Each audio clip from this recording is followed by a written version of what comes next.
or kid. Okay, we ready? Okay, I will call to order then the March 30th meeting of the Staff Hearing Officer. And running through preliminary matters on the agenda first. Item A, request for continuances, withdrawals, postponements, or addition of X agenda items. I do have an announcement there. We have a request from the applicant for item C, the third item on our agenda, to be continued indefinitely. So we will note that for the record. So we'll just hear 2 items today.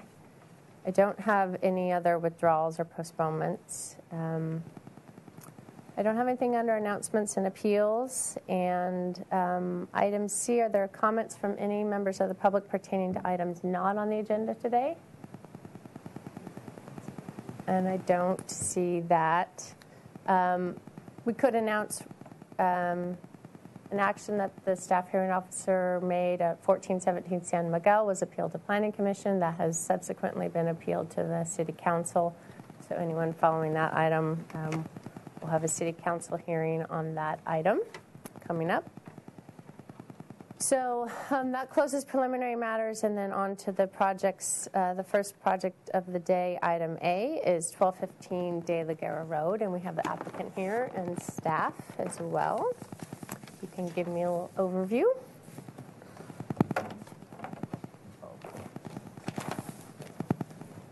All right. Good morning.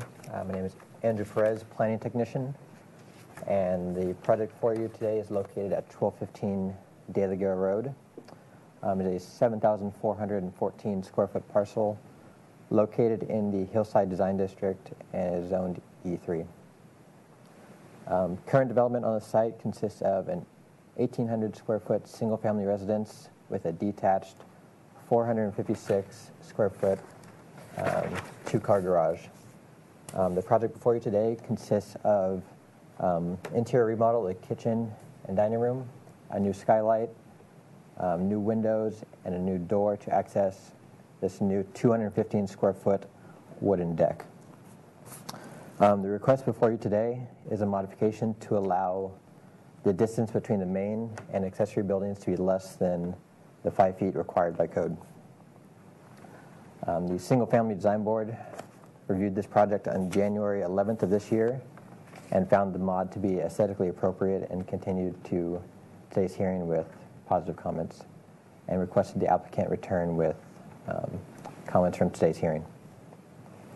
So a little background on this property is, as you can see from the edge of where the proposed deck is to where the detached garage is approximately 8 feet, which meets the code currently, and that area is currently landscaped and provides minimal accessibility through the site. An important thing to note on this property is the topography.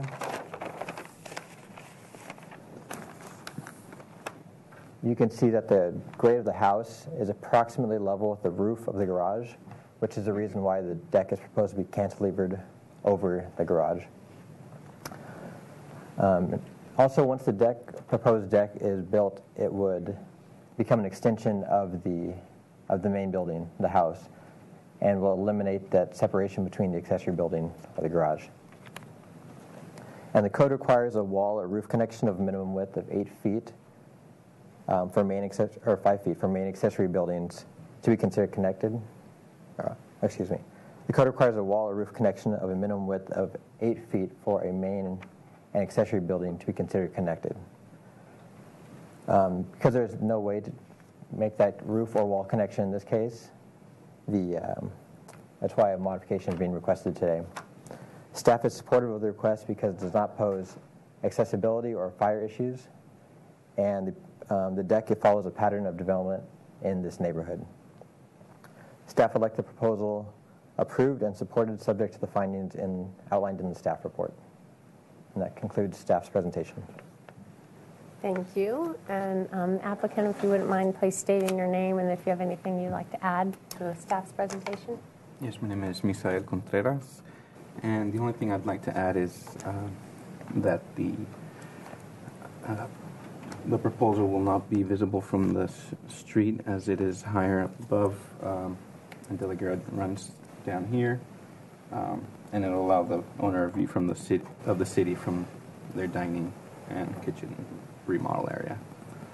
I believe that is it. And right, we're proposing to cantilever it so that this structure is completely separate from the garage. I think that's it. I didn't see any speaker slips or receive any public correspondence on this. Is anyone here to speak on this item at 1215 De La Guerra Road? If not, then I'll close the public comment for that item. And I really just have one question, more just curiosity than necessarily weighing into my decision, but wondered why you chose to cantilever the deck instead of trying to make some connection to the garage. Just was it a design decision or? Right, because if we would connect to the garage, we'd have to look at the structure of the existing garage wall, and we need to comply with today's standards. And in order to avoid that, we'd like to isolate the structure for just this deck and have that stand alone. Okay. Okay. I read the staff report, and I also went by the site this week, so I did get a chance to see other houses in the surrounding area, and there's a mix of development patterns, but because of the topography and the opportunity to get views of the city, you do see some split-level homes and some with decks out front, so it certainly can be found compatible with the neighborhood. I do understand the requirement that we have for separation between accessory and main buildings. In this case, I think it's meeting the intent of that, and that the intent is that there be adequate light and air between structures. And given that this structure is a deck, it's sort of meeting that just by its own design. It's not providing any type of like a canyon or dark area that wouldn't be unusable between two buildings. So I can support the request for a modification to allow an encroachment into the distance between an accessory and main building as proposed by staff, and can make the findings as outlined in the staff report. The heading says findings and conditions, but I don't believe we have conditions with this project. Is that correct? Okay. So just make the findings in Section 5 of the staff report as proposed by staff. And with that approval, I should let everyone know that my decision is appealable to the Planning Commission within 10 calendar days, and it can also be brought up to the Planning Commission by a member of the Commission should they choose to do that within the same period. But with that, we'll end this item. Thank you. Thank you. And item B on our agenda is 1011 Arbolado Road.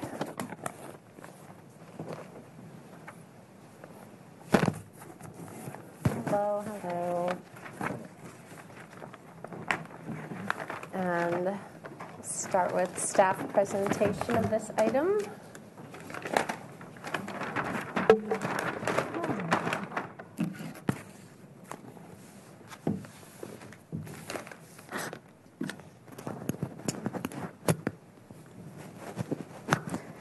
So the proposal before you today is for a request for 3 modifications.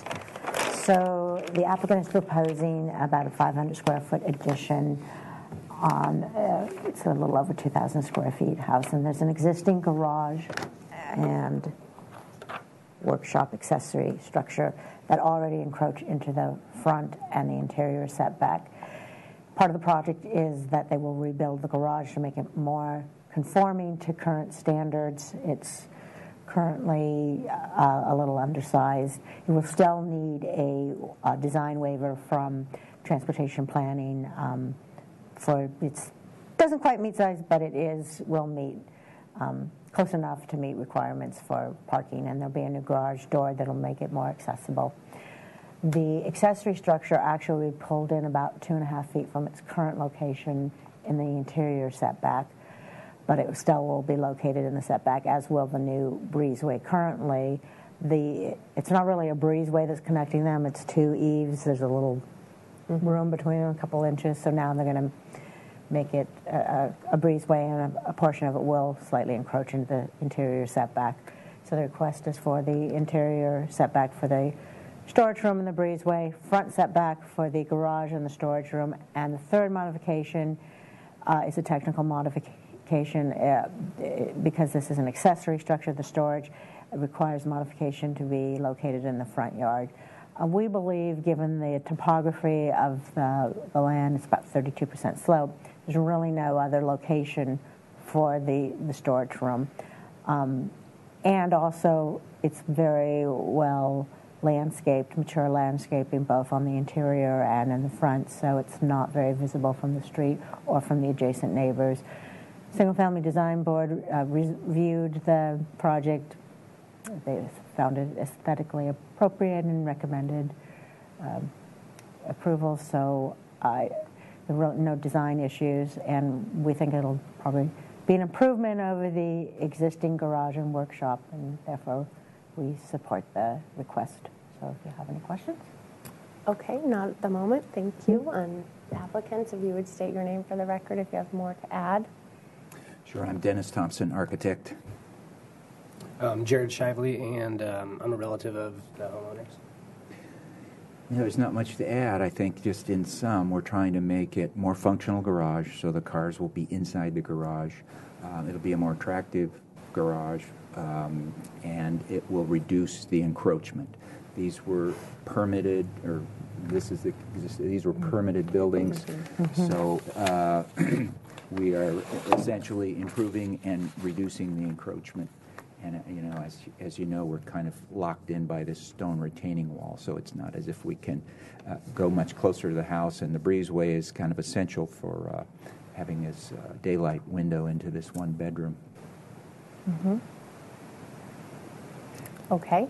I don't see any speaker slips, and I didn't receive any correspondence on this item, so I'll open and close the public comment period then for this item, and go on to questions. I did have a question clarified by staff. Thank you. As you mentioned, part of the scope of work would be to abate a violation that was raised in the ZIR from years ago about the spa and the setback, so thank you. I didn't have my plans with me when I asked that question, so that's very good. Glad to see that on the scope of work. I do think you make a good argument for the proposed scope of work.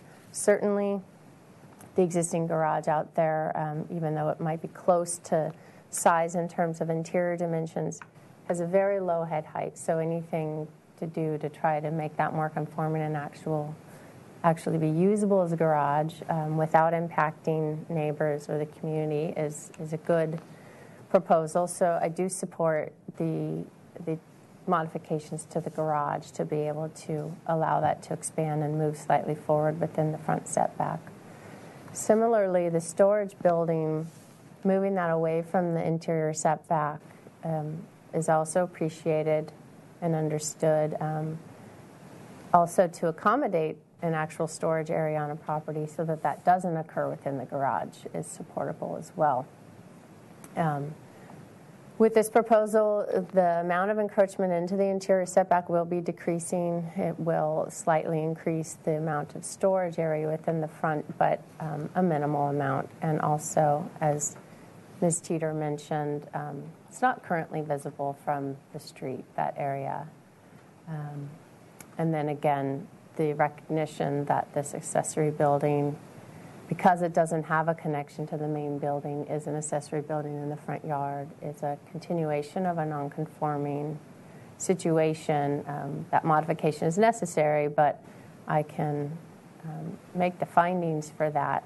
I would just make a couple changes to the findings. For the first one, the interior setback modification, the reason I'm making these changes is I understand the findings in here refer to mature landscaping that helps screen these structures, and I don't want to necessarily recognize that as one of the main reasons why we might be able to support and approve this. In my observations on the site and in the surrounding area, these properties are set lower than the street, and it's really difficult to see these structures just based on the topography and that it's set lower than the street. And that's a more permanent screening solution than landscaping. So I'm just going to rely on that more than landscaping in terms of their physical location and topography of the site. So I'm just going to recommend that we strike in the first paragraph for interior setback modification, strike the part of the last sentence that says mature landscaping will provide adequate screening of the new construction, and thus. And so that sentence will read, the new breezeway will encroach in the same location as the existing roof overhang on the dwelling, and the project is not anticipated to adversely impact the adjacent neighbors. Similarly, in the second paragraph for the finding for the front setback modification, in the last sentence, I would revise that to read, the garage and storage room are set below the level of the street and are not anticipated to adversely impact the adjacent neighbors or the visual openness of the street frontage. And the last finding for the modification to allow an accessory building to be within the front yard, I would revise that to say, start that last sentence with the site is constrained by topography and areas where storage could be accommodated, period. The storage room in its location set below the level of the street is not anticipated to adversely impact the adjacent neighbors or the visual openness of the street frontage. And so I can approve the 3 modifications with those revised findings. There are one condition that will carry forward for the design waiver that's needed for the garage. So with that, my decision is final and can be appealed to the Planning Commission within 10 calendar days, and could also be pulled up by the Planning Commission within that same period. So I didn't have any other questions. Thank you. Okay. Thank you. Welcome. And again, as I mentioned at the beginning of the meeting, item C has been continued indefinitely at the applicant's request, so that will adjourn the meeting of the Sacramento officer for March 30th. Thank you.